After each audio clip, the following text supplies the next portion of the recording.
যে নারী প্রতিদিন সকালে ঘর ঝাড়ু দেওয়ার আগে দুইটি কাজ করবে ওই নারীর কপাল খুলে যাবে। বর্তমানে আলহামদুলিল্লাহ নারীরা অনেকটা দিনের পথে চলে এসেছে, তারা এখন আলহামদুলিল্লাহ সঠিকভাবে চলার চেষ্টা করে, সঠিকভাবে চলার ট্রাই করে। আমরা বিশেষ করে সকালবেলা ঘুম থেকে ওঠার পরে ঘরটাকে ঝাড়ু দেওয়ার ট্রাই করি।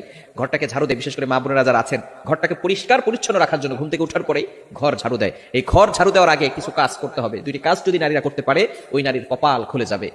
এক নাম্বার হচ্ছে ফজরের সালাত আদায় করা। ফজরের 2 রাকাত ফরজ নামাজ আছে না নাই? ফজরের নামাজ কয় রাকাত? মোট হচ্ছে 4 রাকাত, 2 রাকাত সুন্নাত, 2 রাকাত ফরজ। নবীজি সাল্লাল্লাহু আলাইহি সাল্লাম জানিয়ে দিয়েছেন সহিহ মুসলিম শরীফের হাদিস, যে ব্যক্তি ফজরের 2 রাকাত ফজরের নামাজ আদায় করবে আল্লাহ পাক রব্বুল আলামিন তাকে জিম্মায় নিয়ে নেবেন। ওই ব্যক্তিকে দুনিয়ার কোনো শত্রু কোনো ক্ষতি করতে পারবে না।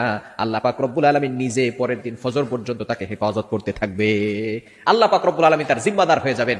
আমরা অনেকে সকালবেলা ঘুম থেকে উঠেই নামাজ না পড়ে ঘর ঝাড়ু দেই।